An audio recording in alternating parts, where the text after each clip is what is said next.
180. Another person, Luke 2:40. Okay, let me just give it so that please, the first one. Who has the first one? Judges. Okay, you have Judges, okay? The second one, Luke 1:80. The third one, Luke 2:40. Who has Luke chapter 2? Okay, Mr. Ado-Ekiti. Then Luke 2:52. Then lastly, Psalm 144 verse 2. Okay, so Judges.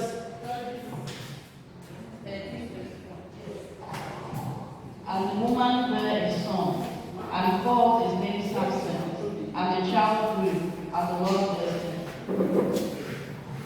Luke 1:80. Who is reading? Luke 1:80. Reading Luke 1:80. Luke 1:80. John grew up and became strong in spirit, and lived in the wilderness until he began his public ministry to Israel. Luke 2:40. And he had and became strong in spirit, filled with wisdom. And the child grew and became strong in spirit, filled with wisdom, and the grace of God was upon him. Luke 2:52. We have read 3 of those verses. Is that it? Which one are you reading? Luke 40. Luke 2:52. And Jesus increased in wisdom and stature and in favor in the world and man. Praise God. What is common in all those verses that we have read? He's talking about child. So what happened to the child in those verses? And they grew. The Bible says, and the child grew. Can something grow without planting? No. Psalm 144 verse 12. Who is there? Who is reading Psalm 144 verse 12?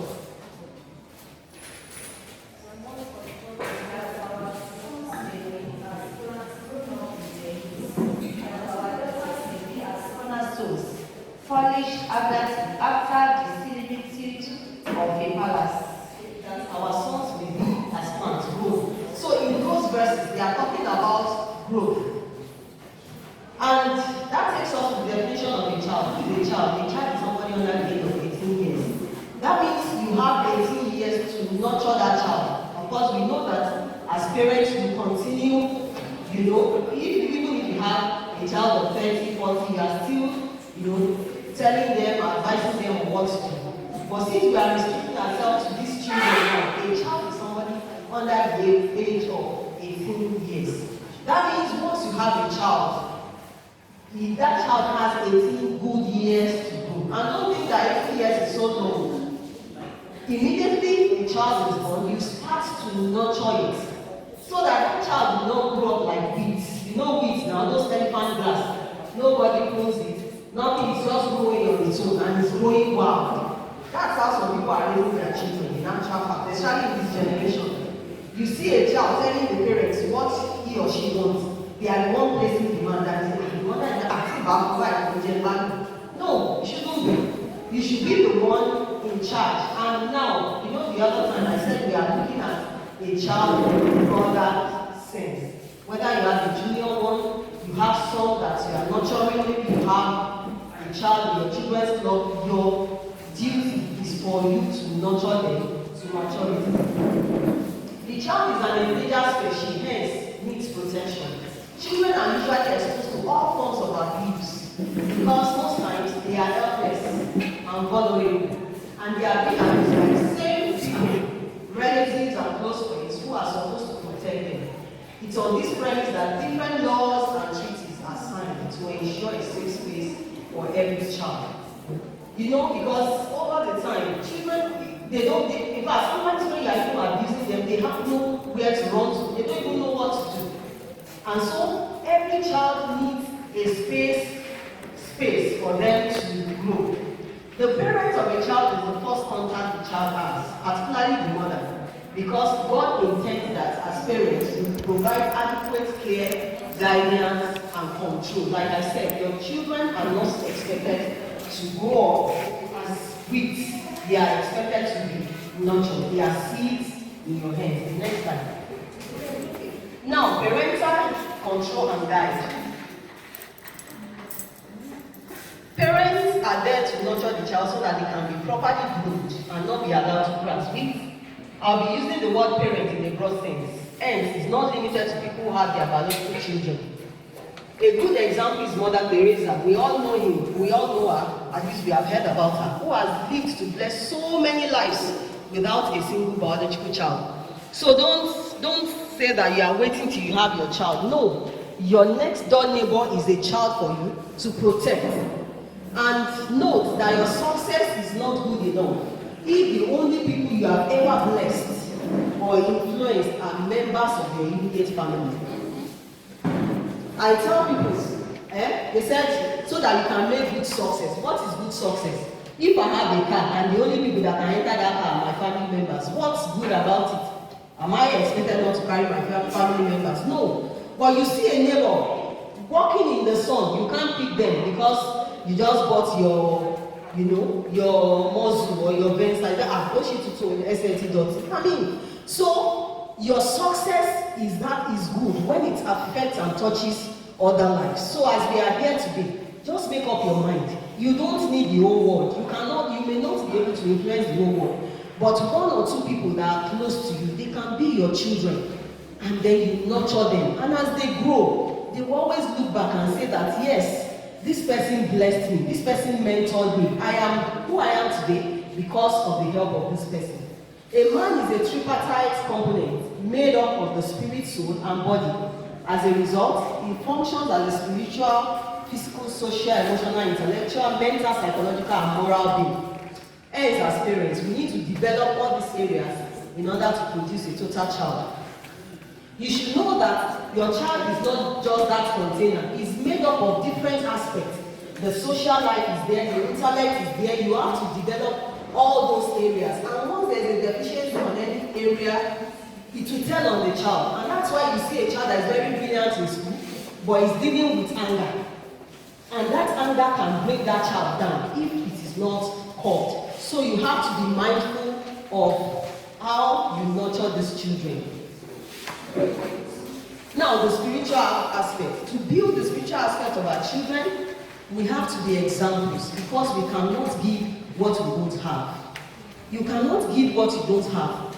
Now, in my house, I don't, by the grace of God, I don't find it difficult to give. I can give food stuff if you are not. And there was a particular day I got to the store. I discovered that the food stuff had gone down. I knew immediately it must be shady. She didn't tell me, but after some days, she was just one saying, Mommy, those things in the store. I said, what happened? You gave them out. He said, how did I know? I said, I know that. But you know, because it was easy for her because she had seen me do it. Unlike somebody came to the house, please, can I have vegetable oil? She said, I don't have vegetable oil. The one I have is the one I use to fry fish. You know, when you use oil to fry fish for several times, what does it? It becomes black. She said, share mind. And I said, there is nothing, just give me. And she gave the woman. The woman said, that girl should be coming together. And she has a keg of oil in the house. Now tell me, if the child has an opportunity to give, do you think that child will give? No. Because the mother is already an example. Jesus gave us life because he is life himself. And he has it in abundance. He knows his blessing is not good in itself unless it is shared. You can imagine if the room is very dark and you have just one candle. Can it go round? No. But when that candle lights other candles, the place becomes brighter. And that is what Jesus Christ came to do for us. He wanted to reproduce himself in us. So that as we are growing, we become the Jesus that everybody looks at. The same way we are to reproduce ourselves in these children, so that in next week we also become the Jesus that the world is looking for. John 1:1, it's like, John 1:1, John 10:10. No matter the level of our spiritual life, if the lives of our children are not positively affected, then we are not fulfilling the purpose of God. A tree is known by its fruits. The Bible says, by their fruits, you shall know them. If you like, go to the church and be there 24 hours, if your life is not preaching Christ, if you cannot see you and say that yes, this is Christ, and you open your mouth, then you are not yet there. Good and healthy feelings for the children contribute to how healthy and mentally sound the child is. Some of us just feel that, especially at school, no, you have to feed those children with good food. That way, you will spend less on hospital bills and they will develop properly. Also, a person's appearance tells a lot about the personality of the individual. As children ministers, please let us be mindful of these children's appearance. It's very, very important. It doesn't have to be too expensive, but make sure that every point in time they are neatly dressed. In my school, they know when they come to me, the first thing I'm adjusting their color, I'm adjusting their body. It comes with me. The same way as children ministers, as teachers, tell them to dress neatly. There was a time my first child was sick, he was in the hospital, and there were these two doctors, Dr. Jimmy and the other one, I didn't, nobody bothers to know his name. When this doctor is coming to the ward, he will be dragging his feet as if the shoe he's wearing is like, double layer. He will be dragging the shirt. So nobody wants him to attend to their children. Once he's coming, they'll be like, Dr. Jimmy, and he'll be going around. He will go around the children's ward, and all of them will just be saying, and there was this particular day, they wanted to take my son's blood, and he got there. He was trying to take it in like three places, shoot this place, and he was also just God said, please leave this boy. Do you want to kill him? You've been trying, please just go. And I felt for him. But really, his appearance, when you see him, you don't just want to have anything to do with him. So it's not about how brilliant you are. I know as a medical doctor, at least averagely, he must be brilliant. For him to attain that height. But his appearance does not match what he knows. The way your child is dressed has a great impact on his personality, dignity, and self-esteem. A child should be taught to dress simply and neatly, not exposing, their parts and all that. Don't say that the world has changed. Nothing has changed about the world. We are the ones changing. And the foundation of God stands sure, and it has that seal. All those that love him must depart from iniquity. So if you like, the whole world should go this way, God is still God. And he doesn't mind to destroy the whole world. After all, he did it in the time of Noah, and only 8 people were saved. The social aspect of a child. These are the days where parents call their children. They don't want them to interact. They just keep them at home. And before you know it, they are raising psychopaths. Children that cannot feel for others. And that's why it's easy for a boy to kill the girlfriend. Because there's no connection. They can't feel love. They can't feel true love.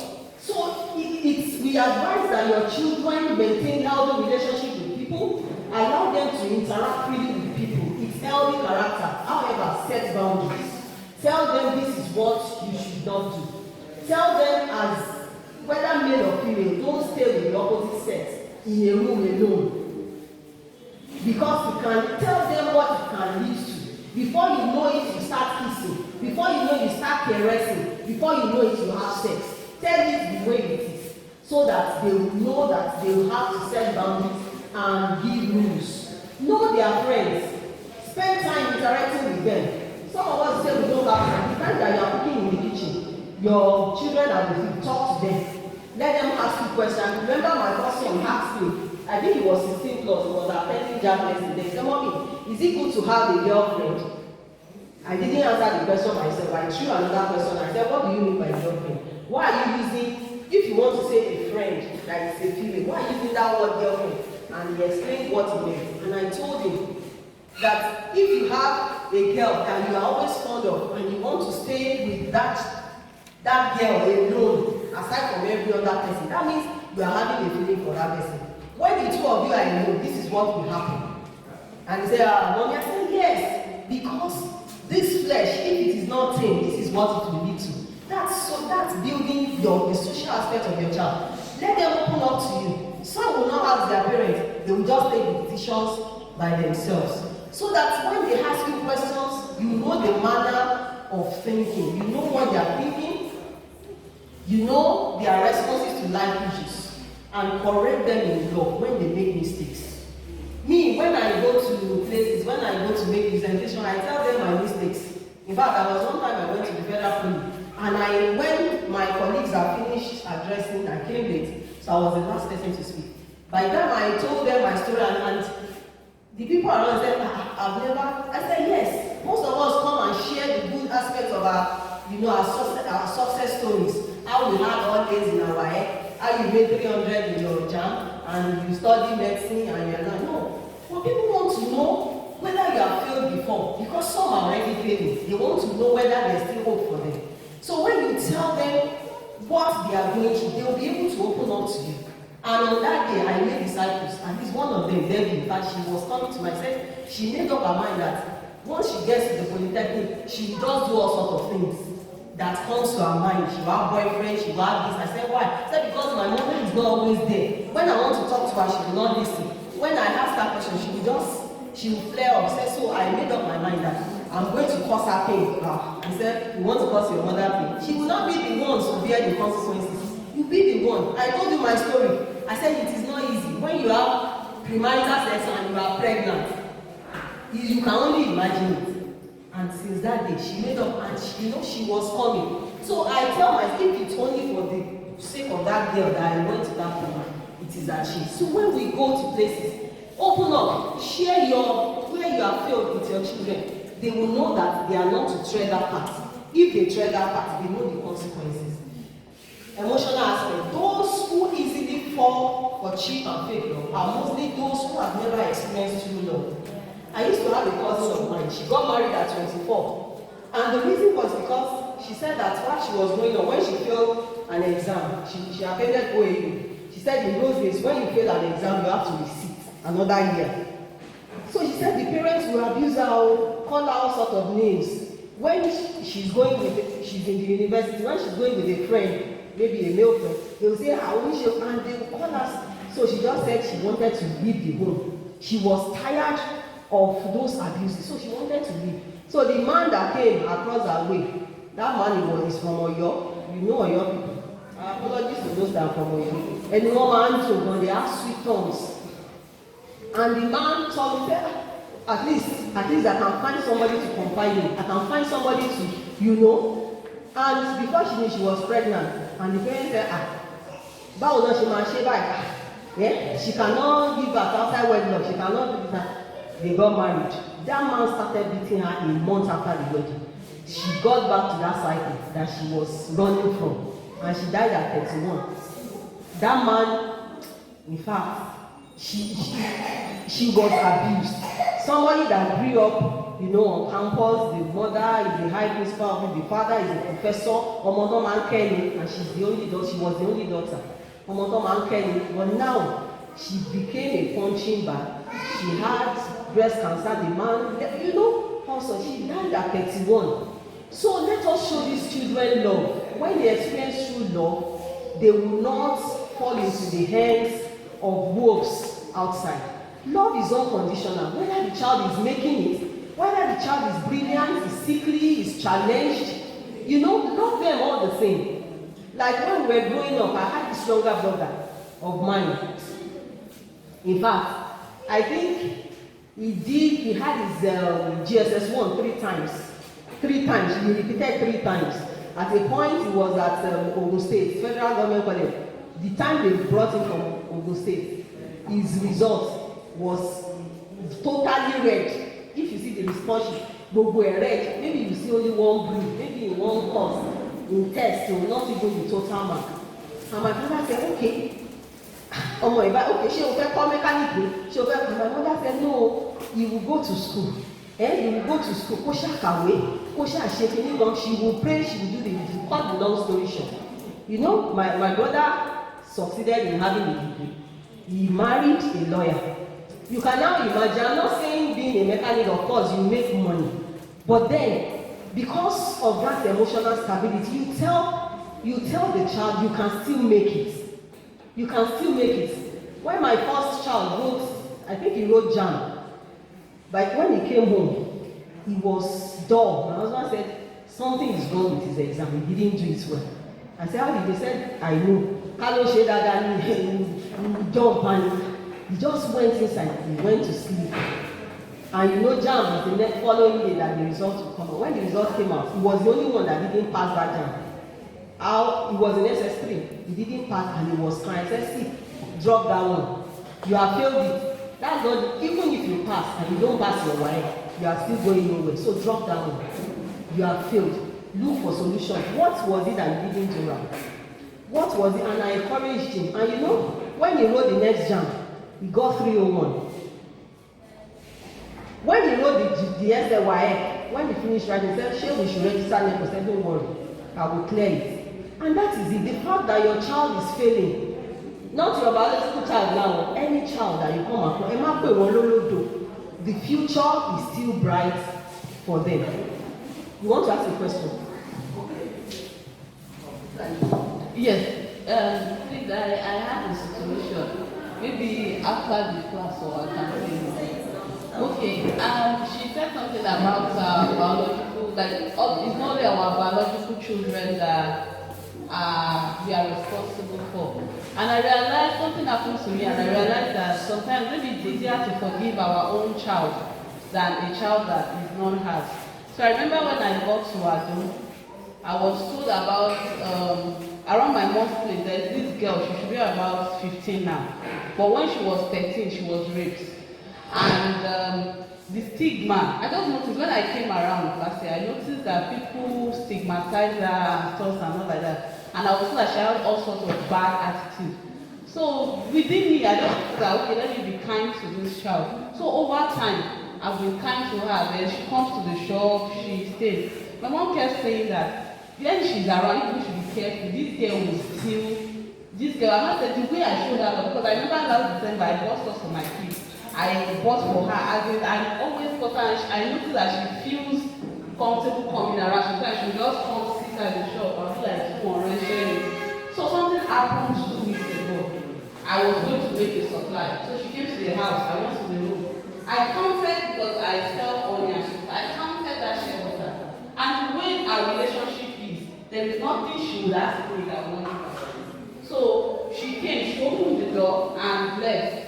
So immediately I saw her leaving, I heard her leaving, I came outside and I saw that the items I kept on the table is missing one. So immediately my intention was that she shouldn't go with it so I could collect it and correct her. Unfortunately, she had gone. So I went to her house and the parents, luckily I met the father and the mother. So I explained to them that this is what happened.